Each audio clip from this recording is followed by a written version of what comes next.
such that the signal that comes from theta d from a certain direction will be undistorted. What happens if the signal comes from another direction? Maybe we made a mistake. We thought that it comes from a certain direction, but it doesn't come from this direction. It comes from another direction, slightly different.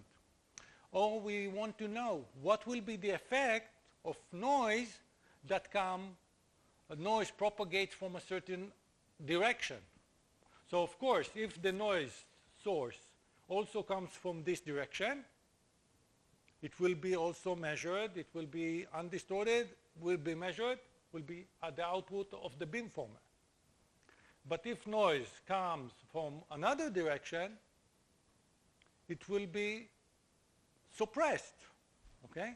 So the first measure is to know what is the effect of the beamformer on a wave that propagates, or signal that propagates from any direction, theta, which is generally different than theta d, okay? So we want to know what is H that is applied to a signal that comes from a certain direction. In three-dimensional space, generally, okay? Theta, maybe theta and phi. But here we work with uniform linear arrays, so we have only one theta is sufficient because we have symmetry over phi. But generally, if we have any sensor array and it's not uniform linear array, we can measure for any direction. What is the value? This value means how the propagating wave will be measured at the output of the beamformer. What will be its strength? And we can take this magnitude squared, which says what will be the power of the output of the beamformer for a signal that comes from the direction theta. So this is called beam pattern. This is called beam pattern. And we can take the magnitude squared of the beam pattern. We call it power pattern. But sometimes we call it also beam pattern. Sometimes we call it directivity pattern. All these names interchange. That's why you need to define something. Sometimes people use the same directivity pattern, beam pattern for the magnitude squared. Sometimes they use for this part. Sometimes they use transpose conjugate of H applied to this. Sometimes they take the adjoint, complex conjugate of this. Okay, as long as you define and you understand, it's fine. Okay, so here I can do, here the beam pattern is defined at DH H. Okay, as long as you define it. But usually what we care about is the power pattern, which is, we call this the beam pattern. It's also fine. Another performance measure is the gain in SNR. Gain in SNR, array gain. Remember, what is the array gain? Is what is the output SNR using an array compared to SNR using a single channel. So this is the array gain, the improvement in SNR. Okay? So if we take this model, we see that the input SNR, narrowband input SNR, is simply phi x1 divided by phi v1. This is the input SNR. The output SNR, narrowband, will be the variance of this part. Okay? When you apply, okay, when you apply the H, when you apply H to this part, so the variance that H is applied to this part, to the desired signal, divided by the variance when H is applied to the noise. You see? So it will be phi x1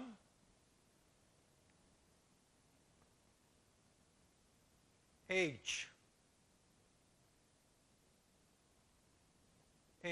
F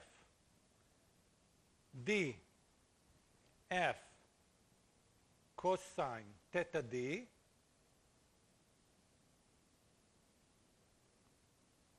magnitude squared.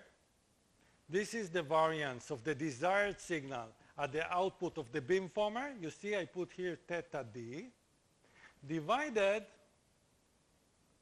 by the variance of the noise, which is h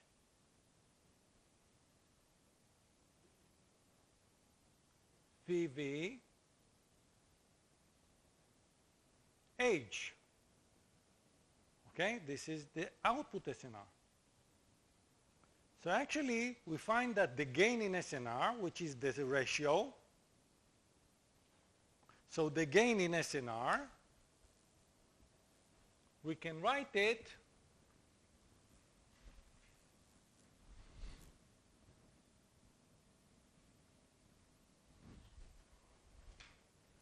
the gain in SNR, the narrowband, for a beamformer H, we can write it as H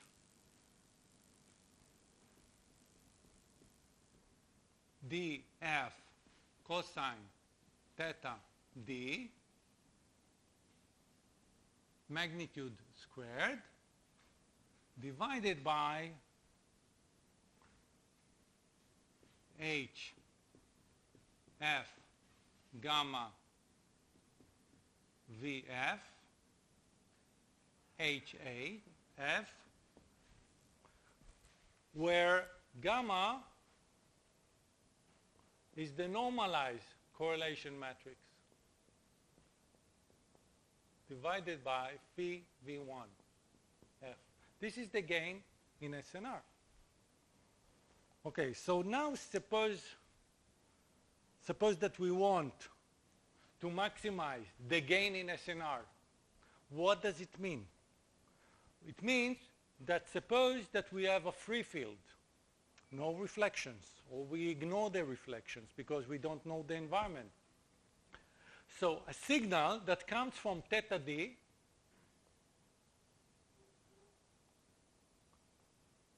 and knows that this is the normalized correlation matrix, so the output SNR will be maximal.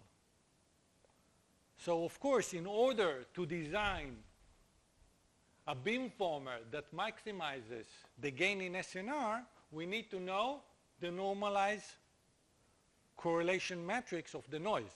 But we don't know the environment. We don't know the noise. So we have two options. We can assume that the noise is spatially white. So if the noise is spatially white, in this case, so for white noise, it means that gamma V is identity matrix. What is the size of the identity matrix? M by M, okay? Because we have M sensors. This is for white noise. If we have diffuse noise,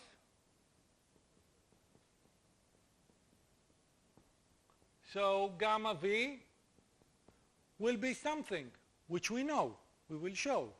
We know the elements, which is nice. So we know these correlation matrices for white noise and for diffuse noise. So what we say, that if we find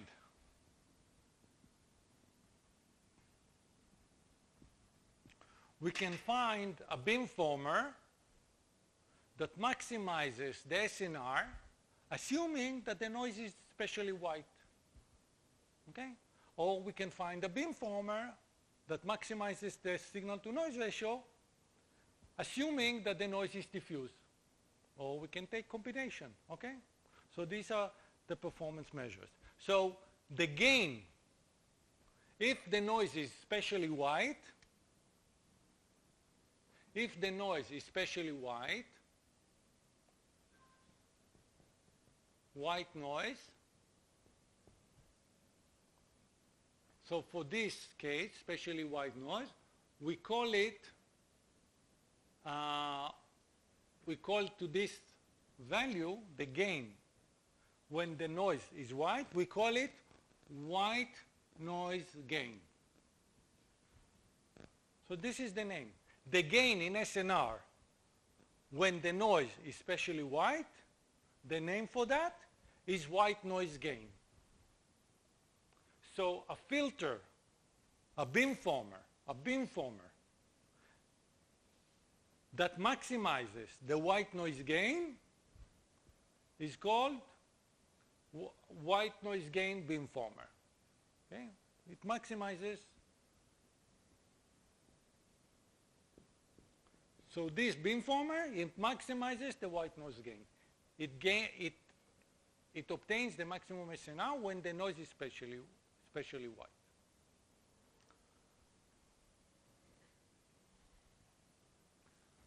If the noise is diffuse noise,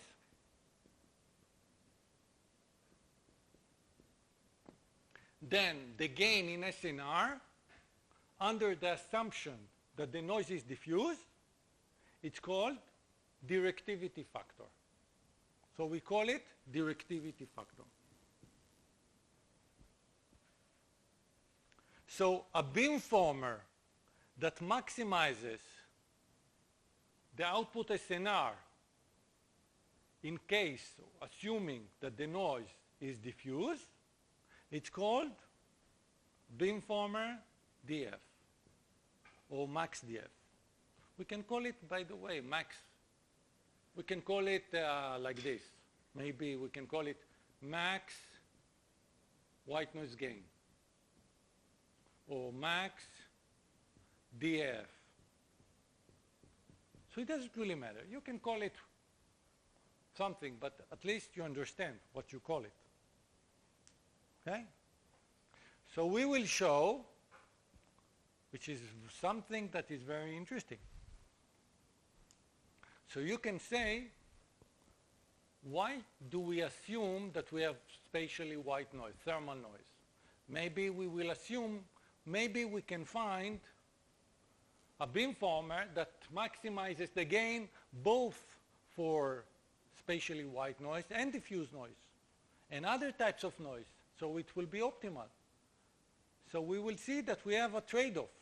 If we try to maximize the gain for white noise, then it will decrease the gain in SNR for diffuse noise, and vice versa. So when we increase the performance, the output SNR for diffuse noise, it decreases for white noise, and vice versa.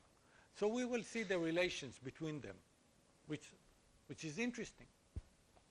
Okay? So what we will see this in many of the things I already talked about.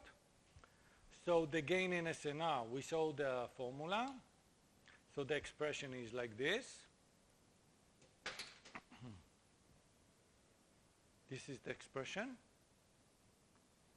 And the definition for white noise gain is when we put here identity matrix. So this is the gain in SNR when the noise is spatially white, which means that the correlation matrix is the identity matrix. And directivity factor is the gain in SNR when we take this correlation matrix of the noise obtained by a certain derivation, and we know how it looks like for diffuse noise. And actually for diffuse noise, the elements of this M by M matrix, it looks like a sinc function. A sinc function, so each element in this matrix is related to the distance between sensors. Here for uniform linear array, it looks like this. But anyway, when you take a sensor array and you have diffuse noise, the correlation between sensors depends on the wavelength, okay, which is the f and speed of propagation, and the distance between, actually the ratio of the distance between the sensors relative to the wavelength. which is very nice. Actually, it can be proved. You can get a mathematical expression, which is a nice proof. If you like to go over that and see the proof or prove for yourself. So this is nice. By the way, this is for spherical diffuse noise. If you have a cylinder of diffuse noise, so it comes from all other directions, but not from the top and the floor, so it's different, okay? And there are derivations for that, how it looks like. But the thing is that once we assume either spatially white noise or diffuse noise, we know the correlation matrix. But in a real environment, we don't know. So we assume a certain noise environment, and we use it to design the beamformer. Because this is what we assume. These are the assumptions that we make for designing fixed beamformers.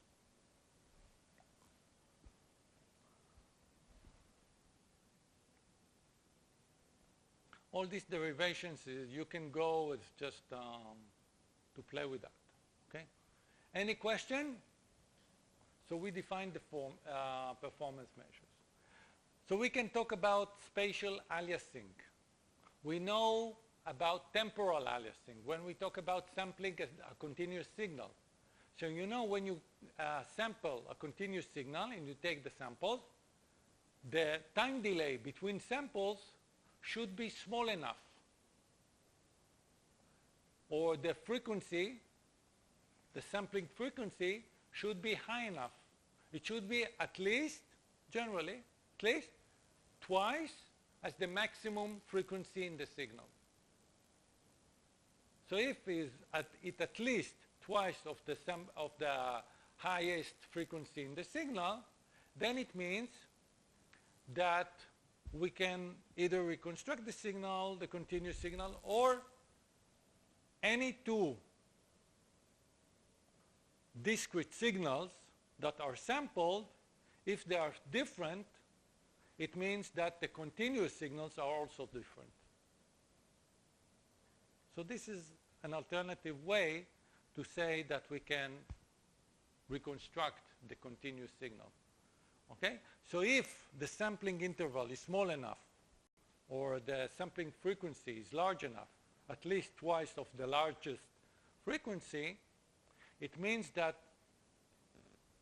I will write it, because it's a different way. If you're not familiar with that, it's nice to write it regarding spatial aliasing. So I can write, suppose, okay, what is aliasing in the time domain? Temporal aliasing, okay? Suppose that I have two signals, two continuous signals. So I have one signal, f, as a function of a continuous parameter. Let's call it alpha, okay? So it's a continuous. And when I have another, alpha is continuous.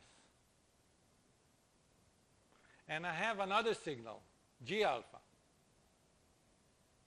Alpha is continuous, okay? Like here. I don't need to write.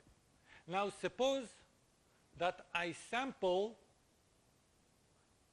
these functions, continuous signals, with a certain sampling interval, which means that I find the values of ft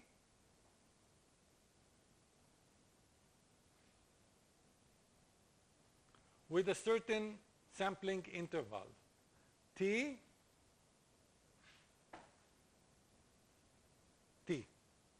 like this, ts, let's call it ts. It's the sampling interval. And t is an integer value. T is an integer, so you see instead of continuous signal, you have digital signal, sampled signal. And here we have sampled signal, t, multiplied with ts. Okay? These are the sampled signals. And suppose that the sampled signals suppose that the sample signals, so I ask you a question.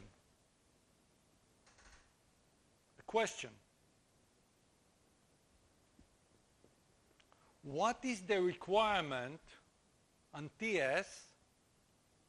What is the requirement on TS such that if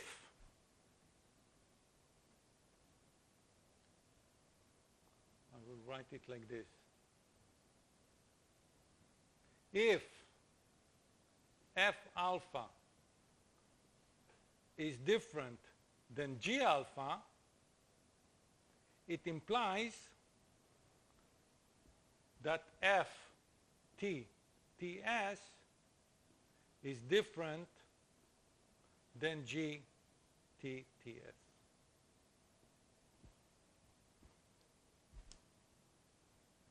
Okay? So what is the requirement on T, the sampling interval, such that any two continuous signals, if I sample them with the sampling interval Ts, they will generate sampled signals that are also different. So this is the Nyquist requirement, sampling interval. So the sampling interval should be such, okay, or 1 over Ts. This is the sampling frequency, Fs. It should be at least twice as, okay, I use F here and F here, okay. So let's call it F max, okay? So this is the maximum frequency in these two signals. So if the maximum frequency in these two signals is F max, and the sampling frequency is at least twice of the maximum frequency, so this is satisfied. Okay? This is Nyquist theorem. Similar thing we have with spatial aliasing. So what we require is that if we would like to know for our special case, suppose that we use uniform linear array. So we use uniform linear array.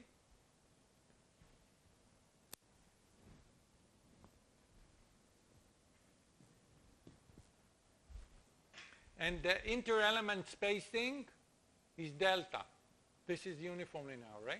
And the spacing between two sensors is delta. So the question is, you see, if delta is small, then we don't have aliasing. So we ask ourselves, what is the maximum of delta? So if we increase delta, maybe we will have aliasing. Okay? So we ask ourselves, what is the maximum possible delta such that any two signals that come from different directions will be different? Because if the steering vector for theta 1, for a certain direction theta 1, and for a certain direction theta 2, which are different, if they are the same, it means that for these two signals, we will not be able to distinguish between these two signals. So if we have high gain, high sensitivity, or high SNR for theta 1, we will also have high SNR for theta 2, because we designed the beamformer for theta 1. So we will get also high SNR for theta 2, but we didn't mean to do that. We meant to design the beamformer such that it's optimized for a certain direction, not two directions. So to prevent spatial aliasing, we require that if two directions are different, the steering vectors will also be different. So for uniform linear arrays, this is achieved. So we require that for any two directions that are different, the steering vector will be different. This is achieved by requiring that delta divided by lambda is smaller than half. Okay? Delta divided by the wavelength is smaller than half. And of course, we need to do it. Okay, so delta is smaller than half of lambda minimum, which is like the highest frequency, you see? So it's related to the highest frequency. So you see the similarity between temporal sampling. So temporal sampling, it means that the frequency, the sampling frequency is larger or twice of the maximum frequency in the signals. Here, so we have the minimum lambda, so we can say that 1 over delta, see this is the spatial sampling, is larger than twice of 1 over lambda minimum, which is the maximum spatial frequency in that direction. See, so it's very similar. So this spatial, what do you do with other configurations, not uniform linear array? So you can find the same. So this is the requirement. The requirement is that for two different directions, we will not have the same steering vector for those directions. This is the requirement, because this produces aliasing, because we will not be able to identify these two between these two directions. Okay, now let's talk about optimal fixed beamformers. The important fixed beamformers. We talked about delay and sum. What does it mean, delay and sum? So delay and sum, actually, it means that we have constructive summation. So suppose that we have an array, and a signal comes from a certain direction, x. So it comes, and this is the first sensor, and second sensor, and so on. So we will delay the signals compared to the first one and take the summation, and then we know that signal that comes from this direction will not be distorted. This is delay and sum. But actually, we can show that the delay and sum beamformer, it is obtained from maximizing the white noise gain. And this is a beautiful way to say that the relation between delay and sum and the white noise gain. And I can also explain why, the intuition behind it, in a minute, just a minute. But before, we want to understand the formulation. So how do we achieve the maximum white noise gain? So maximum white noise gain, we want distortionless response to a certain direction. So this equals to 1. This is the distortionless constraint to a certain direction of the desired direction. And then we want to minimize this, when the noise is white, which means that this matrix is an identity matrix. So you see, minimizing this denominator with identity matrix is minimizing H transpose conjugate H, subject to the distortionless constraint. So this beamformer maximizes the white noise gain. Very simple. Why? Okay, so we can find the solution. Very easy solution. This is the solution. So it's D divided by M, which is very nice. Actually, D divided by M is the delay and sum, because each element of D is just a delay. So it compensates. You see a steering vector, which means that it's signal that comes from theta D. If this is theta D, signal that comes from theta D, it comes with a delay with respect to the reference sensor. So the beamformer compensates for this delay, because you see, we take H transpose conjugate. So it's complex conjugate for exponent with a delay. So the sign with the exponent becomes, instead of minus, becomes plus. So it compensates exactly for this delay. So the opposite, okay, opposite of the delay. So taking D up to, this is a normalization factor. But if the beamformer is simply the steering vector, it means that it compensates, exactly compensates the delay for a signal that comes from theta D. That's why this is the delay and sum beamformer. But why delay and sum beamformer is obtained from maximizing the white noise gain? Okay, let's think.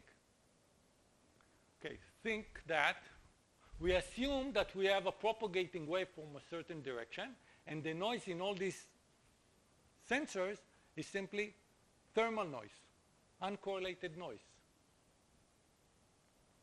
So if we have uncorrelated noise, think that if it comes from this direction, from the broadside direction, how can you minimize the variance of the noise? Okay, so for a certain direction of the signal, theta D, you have constraint, distortionless constraint. No distortion. And you want to minimize the noise, the thermal noise. How do you do that? By averaging. That's why delay and sum maximizes the white noise gain, because it maximizes the output SNR when the noise is uncorrelated. Because it just takes the values of the signal with compensating the delays between the sensors for the desired signal, and take the summation. Because the summation, this is the best that we can do in order to suppress as much as we want, as much as we can, the white noise. That's why, by maximizing the white noise gain, we get delay and sum beamformer. Because we just delay. We just, actually it's just, we call it sometimes, for the delay and sum, is a steering beamformer. Because we just steer the beamformer towards the direction theta D. That's it. This is the best that we can do for this performance measure. Maximizing the white noise gain.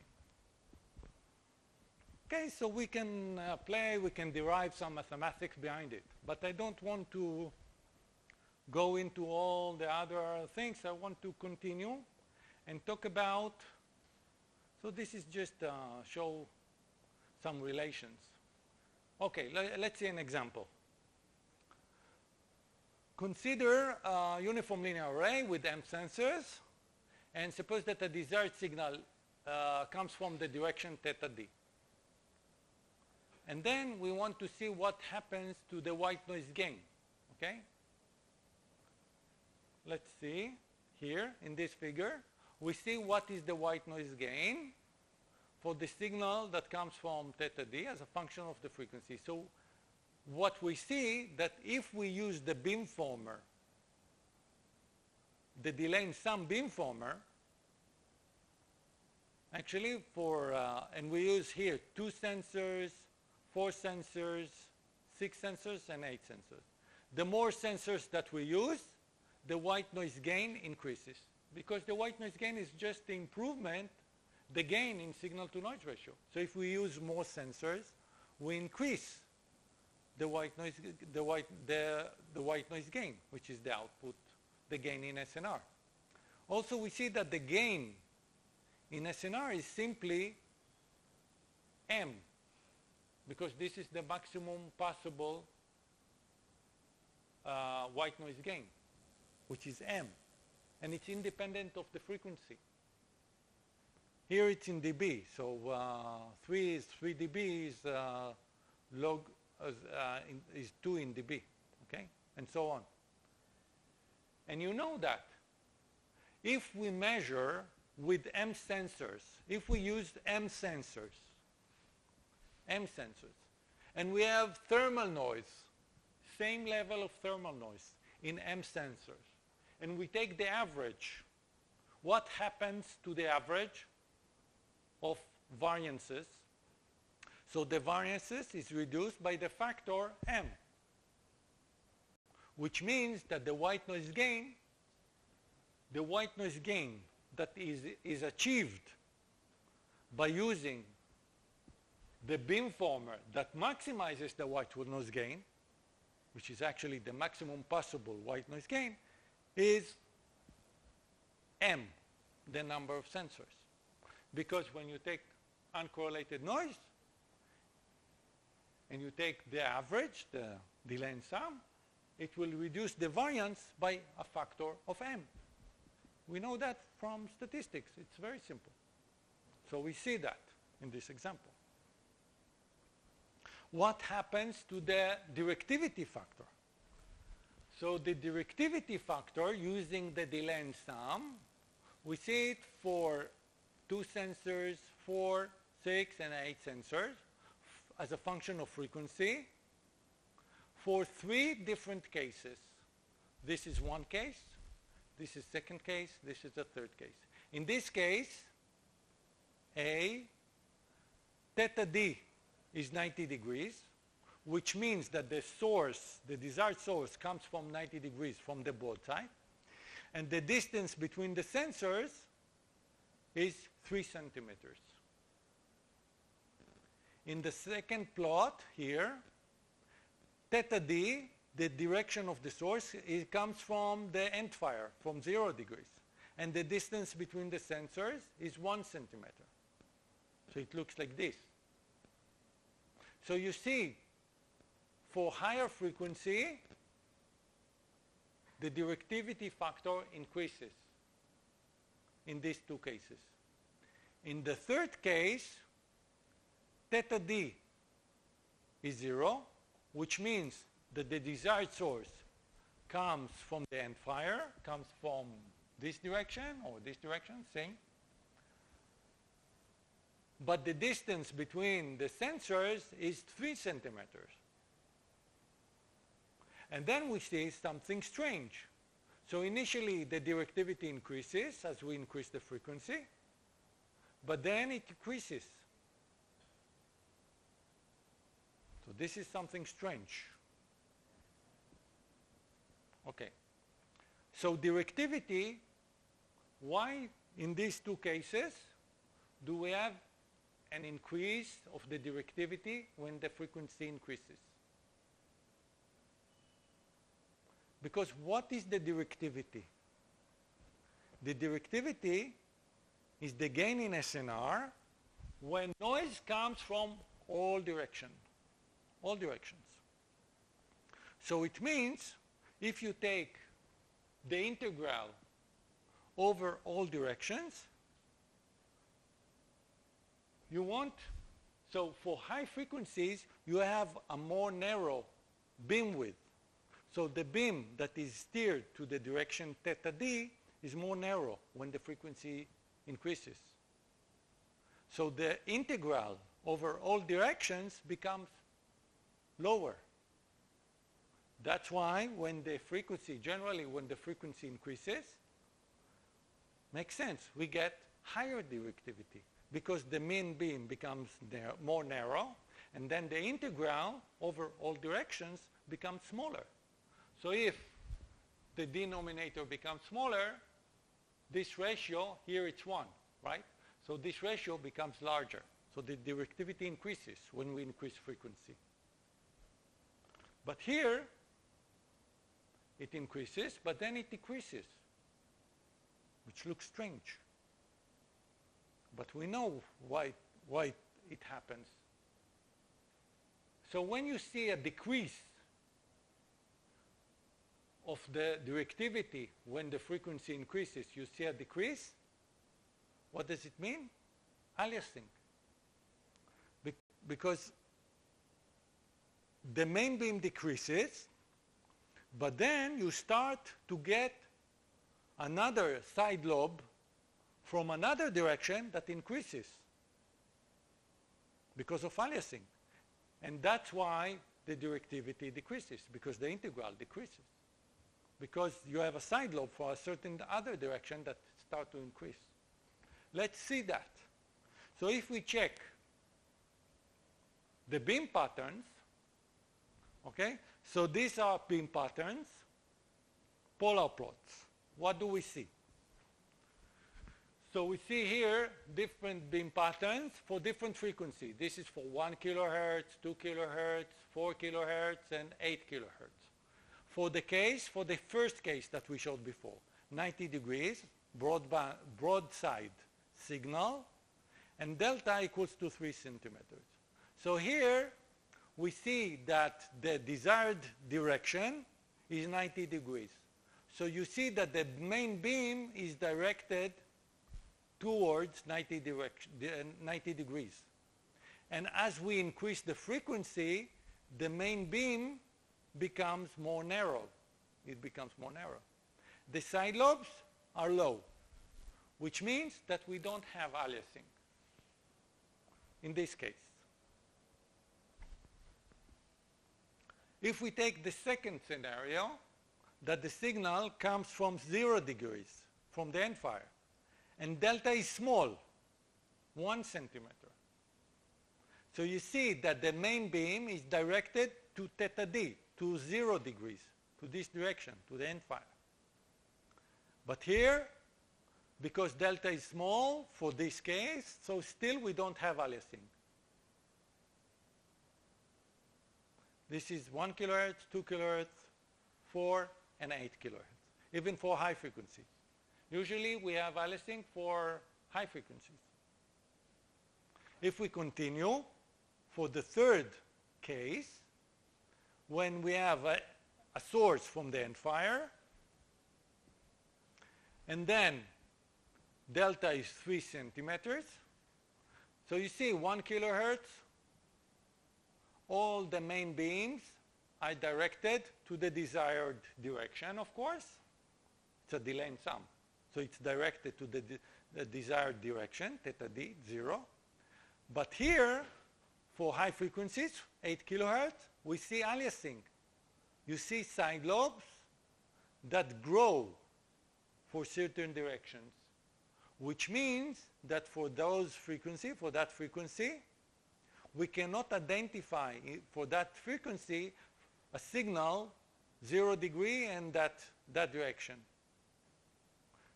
So it's because the steering vector for 0 degree and this direction, the steering vector are the same. That's why we have the aliasing. So this aliasing for high frequencies, we see it also in the directivity, what we saw before. Here, you see? So for the third case, like this, so up to 4 kilohertz, we don't have aliasing. And afterwards, we have aliasing. So the side lobes start to grow. And then we have a decrease. Any questions? Okay. Now, instead of maximum white noise gain beamformer, we can define or try to optimize, we can find the maximum directivity factor beamformer. How do we get it? By maximizing the gain that we wrote here for diffuse noise.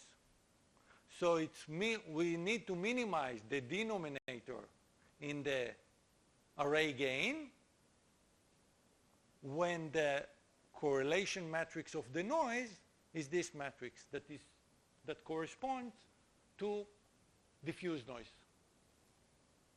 And of course, we have the constraint distortionless response for the direction theta d. So we can find the solution. So the solution to that, it's very easy to show, just like we showed the MVDR and so on. So this is the solution. Let's see an example, the same example that we saw before. If we go to the same example, but now we use the the beamformer that maximizes the white noise gain instead of the beamformer that maximizes the directivity factor instead of the delay and sum. So let's first see the directivity factor. So if you compare the directivity factor, you see we have 3 plots for 3 different scenarios, just like what we showed before. So the directivity factor for this first scenario is when the desired source comes from the broadside and the distance is 3 centimeters. Second scenario is when the source, desired source is, or the steering is towards 0 degree end fire, and the distance between sensors is delta 1 centimeter. The third scenario is when we increase the delta, the distance between sensors, to 3 centimeters. So first we see that in these 2 scenarios, when we increase frequency, generally the directivity factor doesn't decrease, maybe even increase. Here it's almost constant. But here it decreases when we increase frequency. Okay? So it means that maximum achievable, the maximum achievable directivity factor decreases. Okay? So if when we increase frequency, the directivity factor decreases, it means that we have aliasing. It means that it's because the main beam will be more narrow. So if it decreases, it means that side lobes start to increase. So from the directivity factor, we will see that. Okay. So if you compare the directivity factor that is obtained with this beamformer that maximizes the directivity factor, of course, if you compare it for a certain number of sensors, 2, 4, 6, 8, compared to the directivity factor that is obtained with the delay and sum, which one will produce with higher directivity factor? The delay and sum or this beamformer? Of course this beamformer, because we obtained it based on this performance measure. It maximizes the directivity factor. But it's interesting to compare also the white noise gain. So the white noise gain that is obtained with this beamformer compared to the delay and sum, which one will result in higher white noise gain? Delay and sum, because the delay and sum optimizes it, maximizes the white noise gain. So in terms of white noise gain, the delay and sum is more optimal, is better. In terms of the directivity factor, the beamformer that maximizes the directivity factor is better. Okay? Of course, so we can compare between two, but when you compare, it depends what is your performance measure. Okay, now the question is, this is a good comparison.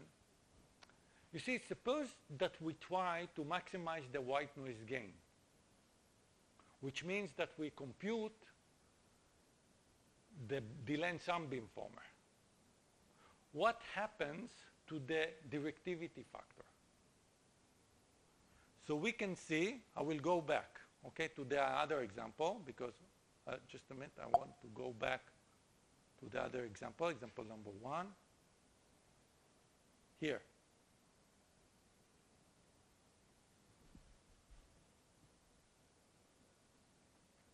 Okay, so this is the white noise gain that was achieved using the delay and sum. So we see very nice, very high white noise gain, of course, because we optimized the white noise gain, so it's the maximum. But what happens to the directivity factor that is obtained by using the delay and sum beamformer? So it can be proved that directivity factor that is obtained using the delay and sum beamformer is always larger than 0 dB or larger than 1. It's always larger than 1. What does it mean? That the beamformer, that the beamformer of the delay and sum beamformer, first, it maximizes, what happened? Okay, so the delay and sum beamformer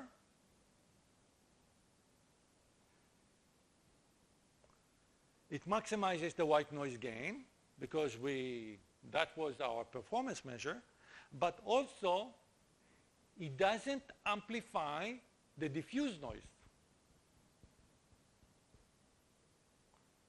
Because the if we amplify the diffuse noise, it means if we amplify the diffuse noise, it means that the array gain for diffuse noise or the directivity factor will be lower than 1. Lower than 0 dB, will be negative. But using the delay and sum, we obtain very nice results, which means that even though our objective was to maximize the white noise gain, even if we put this beamformer in an environment with diffuse noise, it will not amplify the diffuse noise. So the array gain will not be negative. Negative array gain, it means that it amplifies the noise. Okay, so I repeat. We designed a beamformer, a fixed beamformer, for thermal noise environment, for white noise. So we try to maximize the white noise gain. And instead of putting it with this thermal noise environment, somebody took it and put it in another environment that we didn't design. We put it in a diffuse noise environment. So the noise at the output of the beamformer will not be stronger than the noise in the reference sensor. This is a result that can be proved. Actually, it's in one of the slides. You can see the proof, which is nice. But what happens with the other beamformer? So the other beamformer is the beamformer that was designed to maximize the directivity factor. Okay, so where is it? This one. So this beamformer was designed to maximize the directivity factor.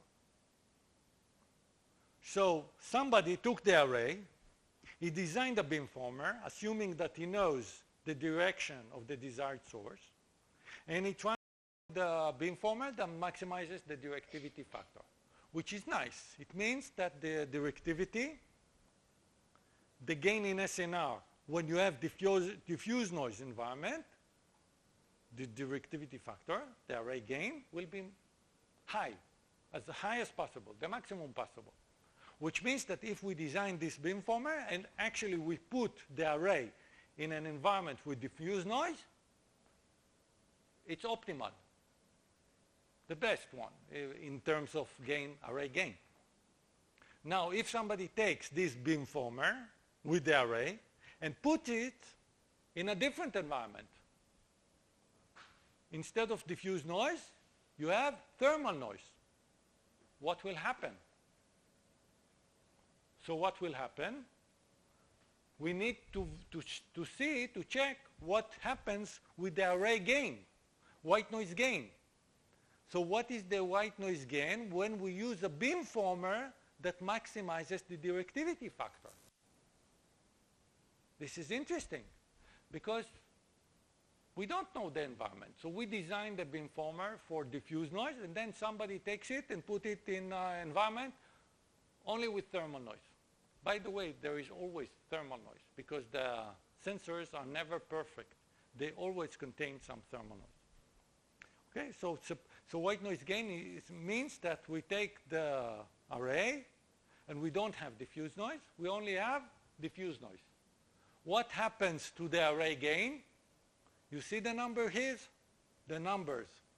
minus 60 dB, minus 40 dB. It's huge.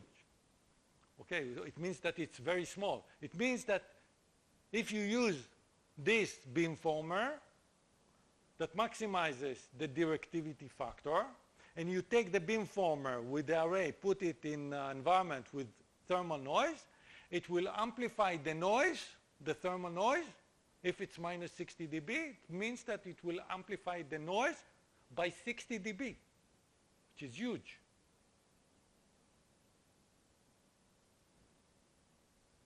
Okay? So you see the differences between delay in some beamformer and a beamformer that maximizes the directivity factor.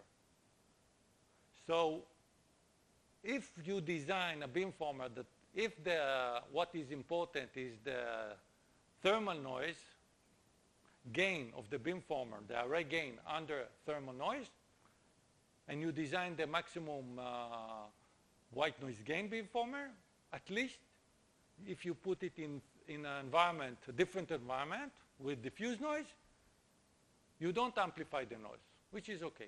But here, this is a very problematic because you need to consider what will happen with the thermal noise. Sometimes you want to consider some design, how it behaves in another environment. We call this, how do we call this? Design robust. What does it mean, robust design? It means that we make assumptions. And if the assumptions are inaccurate or false, we change. If the assumptions change by some degree, some error, we want to see if our design is still okay, if it works well, if it doesn't degrade completely. So it means that our design is more robust to some error. So we see here that the maximum white noise gain beamformer is robust to noise environment, to diffuse noise. It's robust also to diffuse noise because it works also in diffuse noise environment. But otherwise, the beamformer that maximizes the directivity factor is not robust to white noise. Okay? So it means that if you want to achieve high,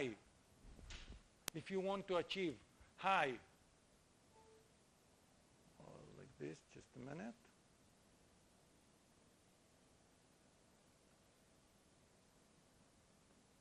So if you want to achieve high directivity, don't try to achieve the maximum. Maybe try to achieve something smaller to make it more robust. So we will talk about robustness of beamformers, which is a very important concept, robust beamformers. But before that, I just want to show to this example the beam patterns. So you see, this is for the first scenario. You see, in the first scenario, we have increasing directivity factor as the frequency increases for these two scenarios, but not for the third scenario. So in the first scenario, we see this is the frequency, 1 kilohertz, 2 kilohertz, 3, 4 8 kilohertz for the first scenario.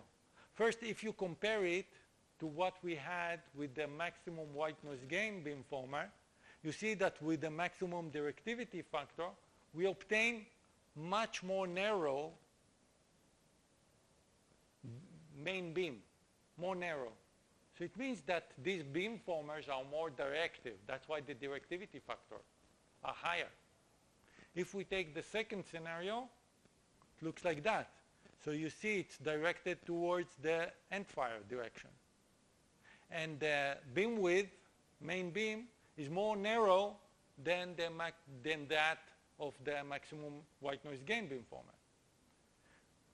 In the third scenario, you see the aliasing. Okay, so you see side lobes that are large. So you see aliasing. That's why you have decreasing value of the directivity factor when you increase the frequency. Any questions? Okay, so tomorrow morning we meet at 9, okay? So if something is not clear, try to read the things, but we will continue from here. We will continue about how to make the maximum directivity factor, beamformer, robust. What does it mean robust? That it can handle also thermal noise, which means that if we look at the white noise gain, we want to limit the white noise gain so that it will not become lower than a certain threshold.